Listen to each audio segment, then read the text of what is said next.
This is the first of a series of television programs presented in conjunction with the Norristown Area School District Television Studios. It is intended to acquaint the viewers of this area with the history of the Norristown government and the efforts of the Government Study Commission to provide the community with a governmental system to meet the needs of the future. Hello, my name is Sandy McCarraher, alternate delegate to the Study Commission, and with me is Bill DeAngelis, member of the Commission. Bill, why don't we get started by saying, how did this Study Commission get started? Well, during the 1983 November election, 3 out of every 4 voters of the borough of Norristown chose to elect a Government Study Commission to study the nature of borough government, how it's described in the Commonwealth's Borough Code, and how the government of Norristown works in relationship to that code. The Commission was required to study certain optional forms of government that exist within the law. Optional, it's called the Home Rule and Optional Plans Law, and finally to study those features which are possible if the Commission chose to write a Home Rule Charter, and they're the various, that's the way it really got organized. Then what is the responsibility of the Study Commission? Well, the responsibility of the Commission is to study our government as it functions now under the Borough Code and determine if the government of Norristown can be made more responsive to the needs of the community or more efficient in some fashion. The government is kind of like a business. It has to be constantly evaluated to see whether it can be made to work more efficiently, and if it remains responsive to the customers, which are really its taxpayers and its citizens. What are the options open to the Commission, or where do they go and how do they decide what to do? Well, based upon the determination of the study, the Commission could offer one of 3 basic recommendations to the voters of Norristown in the future election. The Commission could recommend that the current government be retained.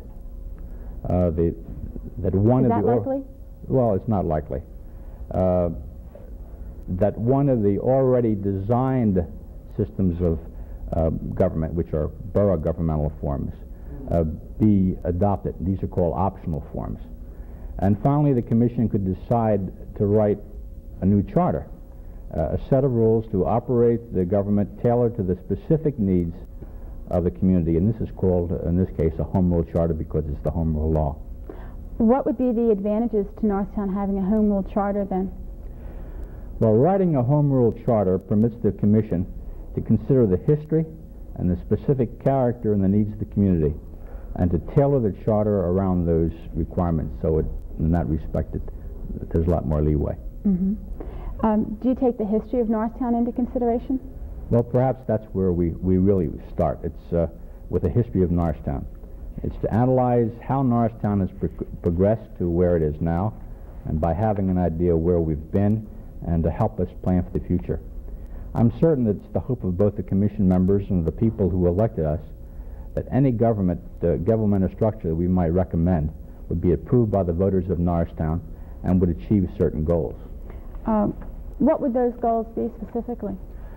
Well, the first goal is that the needs of the people will be met by improved governmental services, those services which are necessary for the community to provide, which cannot be easily provided by the people who live in it and provide them for themselves. These services include police protection, street maintenance, street lighting, drainage, sewage disposal. The second goal is that the form of government be able to respond to the needs of the people promptly, efficiently, consistently, and even-handedly. And the final goal is that the image of Norristown be improved so that its government and its elected officials be properly held in a sense of pride and respect as is proper by its citizens and by other governmental bodies and by the business and industrial communities. What do you think the future of Norristown will be? Well, it now appears that Norristown is headed for a renewed growth. Norristown has regained its position as a transportation center. Recently, the increase in the price of gasoline and other fossil fuels has made it town and city living much more attractive than it has been in the past. Norristown has primarily brick and other masonry types of buildings which were built a century ago, and they are in many ways architecturally superior, or certainly equal, to what buildings are occurring now. The buildings are quaint, they're underpriced, they can be inexpensively modified or modernized, and they can be people can be able to walk again, which is what they really want to do, walk to shopping and walk to church, and be able to take mass transportation, and that's where Norristown really has an advantage. People know that driving and traveling takes time out of a busy life, and because the town has changed, and it's going to continue to change.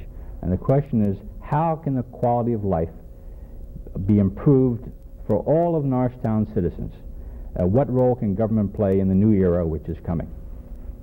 So then you are constantly asking, or the Commission is constantly asking the questions as to the government structure, what should be included in the charter. Yes, such as what kind of government will stimulate Norristown to be an attractive place to live and work, and what kind of government will be responsive to the changing needs of the community. Have the people of Norristown ever tried to change their government before? On several occasions, and most recently in the early 1970s, before the Home Rule law was passed in 1972, they tried to change it to a third-class city. In 1973, 1974, an attempt was made, and a proposal to change it to a Home Rule form of government was made.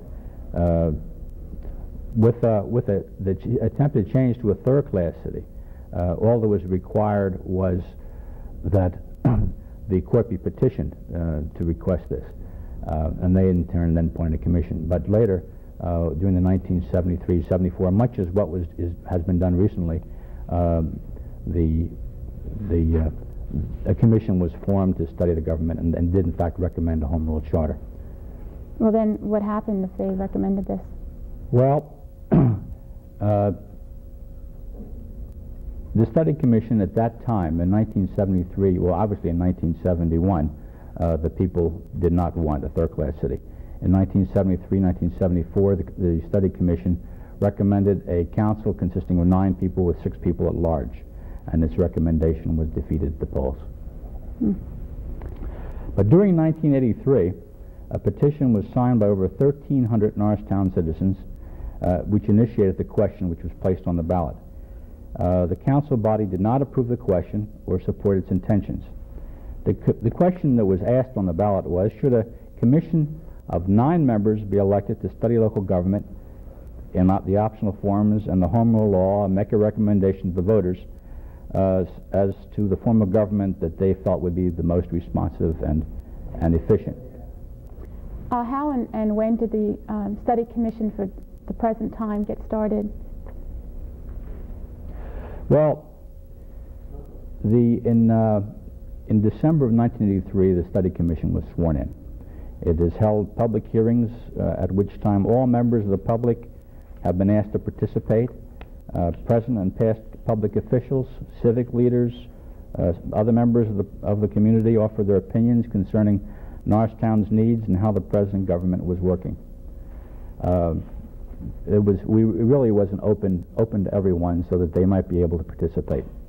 What kinds of things did you do exactly to get the input from the people? Well, we have held, and we will continue to hold, public weekly meetings.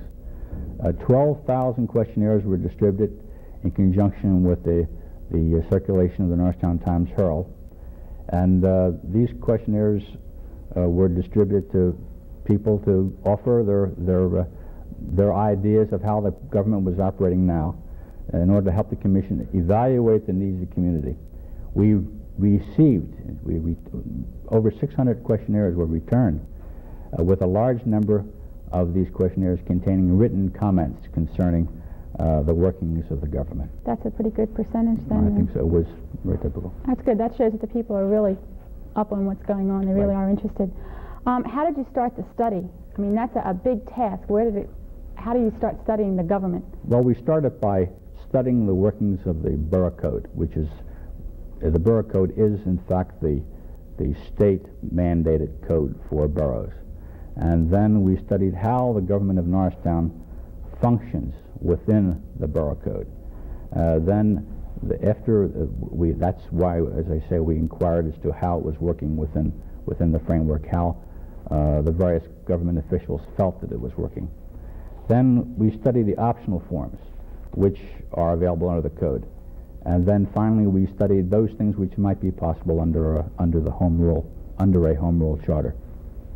The government forms offered by the optional plans and home rule law are constrained by the borough code the same way as the present borough code is. I mean, it's the same the present government is.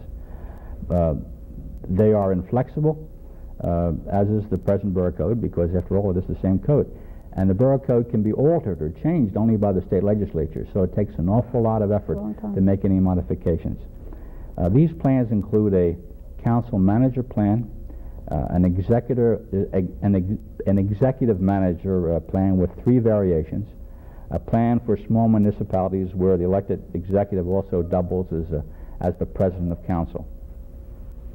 How does the home rule differ from the borough code? Well, this is really the key question. The home rule law shifts the responsibility for local government away from the state legislature to the voters. Autonomy under home rule is a limited independence, but the thrust is changed. Local governments without home rule can act only where specifically authorized by the state law, but home rule municipalities can act anywhere except where they're specifically limited by state law. So it's like, either you have the cake or you can have the whole world, but not the cake. So then the home rule charter is more flexible. Yes. And probably work better for Yes. Norristown. Well, the home rule charter permits considerably more flexibility in defining the structure of government. It can be any government form as long as it follows the Constitution of the United States of America and meets the laws of the Commonwealth of Pennsylvania. Therefore, a home rule charter could allow a town meeting form of government, which is, as a matter of fact, one community in Pennsylvania does have a town rule community, a town rule government, town meeting type of government, but a form which is much more common to New England and usually attributed to New England. This particular form, for example, in a town meeting form of government, the people vote to approve the budget, the tax rates, and approve other major town business. A home rule charter can have any number of representatives or councilmen. It can describe wards or it can eliminate them. It can have a strong mayor or not, a manager or not. A home rule charter can have any number of features describing the number of elected officials and their duties and describe their powers. A home rule charter can describe the procedures for handling government business and can permit greater opportunity for the public to participate and to permit the public to correct, modify, and improve governmental structure. The only stipulation in the home rule law, aside from the fact that it must abide by all the laws which are common to all classes of governments, and that is cities and towns and townships, is that the government must be chosen by popular election. Can you give us an example of this? Well, for example, the home rule charter, and only a home rule charter, can have articles including referendum, initiative, and recall. These are 3 powerful tools to improve the public's participation in government. Recall is a provision which permits a petition ordering a public vote for the removal of an elected public official. The provision exists in many municipal charters, and as you may recall, that fairly recently it was used to remove a mayor in New Jersey City. Yeah, yes. okay. But recall is not permitted under the borough code. Initiative is a provision that allows citizens to propose a law or to change an existing law. Citizens accomplish this by filing a petition which describes the change that they want. And in a later election, the voters approve or they disapprove the change. This provides a means for the public to take direct action in the laws that direct them, and to strike down unpopular actions, and to demand actions when their elected representatives fail to take the action. And finally, a referendum provides the citizens with decision-making power. Both initiative and recall are put into action by referendum. This Government Study Commission was put into action by referendum. So it is a public vote on an issue. The Borough of Norristown Commission was permitted under a specific law which was started by a petition and was approved by a referendum, which is, of course, the vote of the people. Similarly, the public will have an opportunity to consider the recommendation of the Commission by referendum. If we offer a home rule charter, the public will have an opportunity at a referendum to say, yes, we want it, or no, we don't want it. If the home rule recommendation is approved by the voters, it will become law because of the referendum. And any changes in an approved home rule charter must also then be made by referendum. So initiative, recall, and referendum are basically voter controls. We get to watch what our councilman or whatever he is doing. They are powerful tools to help make government more responsive. Are there some things that you can't do with a home rule charter? Well, there are some areas that are not affected by a home rule charter. These are laws which are common to all classes of municipalities that are controlled by the Commonwealth Code and the laws of the state of Pennsylvania. For example, the judicial code, which is generally prosecuted in the county system, will not be affected by the home rule charter. Home rule charter cannot affect school districts. The Norristown area school district will not and cannot be changed by a home rule charter. The Municipal Planning Act 247, which refers to zoning, generally speaking, in general terms, and it governs the rules of zoning throughout the state, will not be changed by a home rule charter. Specific zoning codes which have been adopted by the borough will not be changed unless they're specifically addressed in the charter. A key one, the subject of taxation. That's definitely a key one. The enabling taxes, they call them the 511 taxes. Property assessments cannot be changed by a home rule charter. The home rule charter will not permit taxes to be placed on things that are not taxed now. Norristown cannot change its boundaries. Pennsylvania Constitution require uniform legislation. That's one of them that's covered. For consolidation, merger, or boundary changes, we can't acquire East Norton or West Norton or whatever. The Municipal Authorities Act is also uniform and must be followed by a home rule government. This means housing authorities, parking authorities, sewerage authorities. Whatever Norristown may have or may choose to have concerning an authority must follow the state act dealing with those authorities.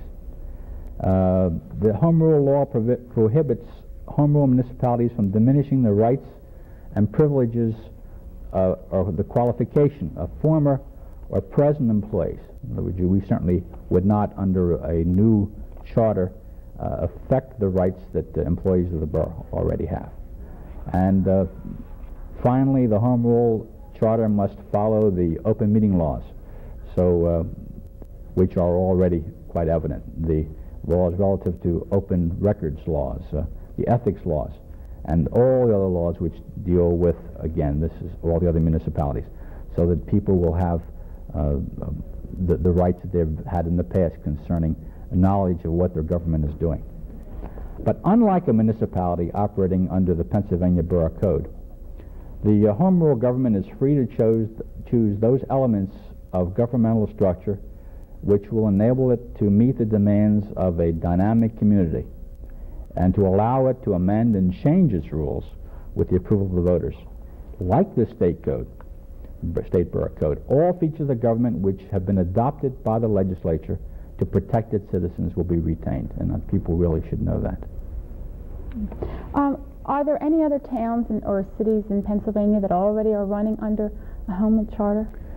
Yes, there are 57 communities in Pennsylvania have adopted the home rule charter since it was made law in 1972. And these include the major cities of Pittsburgh and Philadelphia, Scranton, local communities in Montgomery County, such as Plymouth, Cheltenham, White Marsh, the city of Chester, which is not that far away. And it's interesting to note that no community which has adopted a home rule charter has voted it out. 51 communities have had a total of only 6 amendments in them. There have been a few communities which have made a number of amendments, but for the most part, the bulk of these communities have made very little changes in the government form that they originally adopted. These communities have had a total of 431 years of operation. up until January 1984. And the records seem to indicate that the citizens of those towns and cities which have adopted a home rule charter like the government that they have voted in. So it looks like they've been successful. Is there a trial period for a new government coming in, or it's not going to go smack today our council's over and tomorrow the new one takes over? No, there will have to be some type of transitional system along the way. If, for example, we were to vote this, the citizens had an opportunity for a referendum in November of 1984, while it's possible that the recommendation be that it go into effect in January 1985, those people who have been elected to public office are permitted to retain their seats, so that in reality there would be a 2-year period of transition as a minimum. So that, and there would also probably be provisions for transition allowed in the charter, so that a smooth transition can be made to the new form of government. Well, Bill, thank you. You've been most informative. I'm sure the Norristown voters appear that they want to change after voting from November 3-1. It sounds like they really want something to happen in the town. As the Commission continues evaluations, we will continue airing all the recommendations as made by the Commission. I'm sure our viewers will want to know more before the November election. If you have any inquiries or would like a transcript of today's interview, please write to Post Office Box 1209 in Norristown, Pennsylvania 19404. Thank you very much.